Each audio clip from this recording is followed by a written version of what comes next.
नहीं रहे उर्दू मुशायरों के सबसे बड़े शायर जनाब राहत इंदौरी।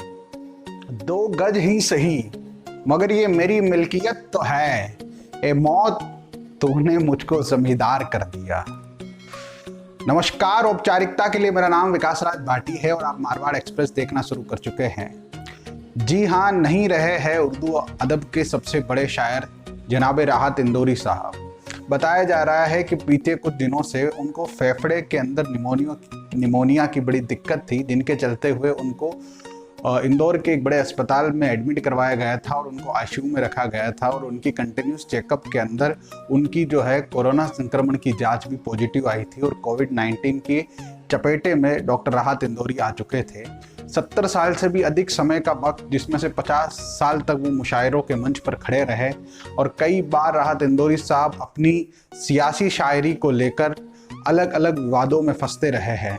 जब उन्होंने इस प्रकार के शेर कहे कि सभी का खून शामिल है यहाँ की मिट्टी में, किसी के बाप का हिंदुस्तान थोड़ी है, तो बहुत सारे राजनेताओं ने, उन्हें अलग अलग टिप्पणियाकारों ने अपनी अपनी टिप्पणियों के साथ में उनको बांध कर अलग अलग विवादों के अंदर कस लिया।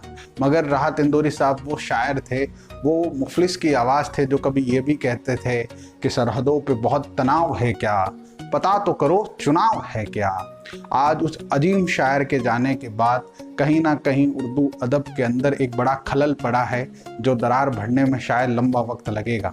शायर जो कभी ये कहता था, अफवाह थी कि मेरी तबीयत खराब है, लोगों ने पूछ पूछ के बीमार कर दिया। या वो शायर जो कहता है कि मेरे जनाजे के पीछे लिख देना, मोहब्बत करने वाला जा रहा है। आज हमारे बीच में उर्दू शायरी के सबसे बड़े शायर, ऐसे शायर जो मुशायरों में अपने अलग ही अंदाज के लिए पहचाने जाते थे। एक पूरे ही अहद ने, एक पूरे ज़माने ने, आने वाली नई शायरों की पीढ़ी ने राहत इंदौरी साहब को देखकर शायरी पढ़ना सीखा था। आज वो अजीम शायर हमारे बीच में नहीं हैं।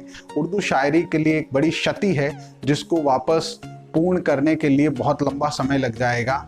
मगर बड़े दुख के साथ आपको बताना पड़ रहा है कि उर्दू शायरी के सबसे बड़े शायर जनाब राहत इंदौरी साहब अब हमारे बीच में नहीं।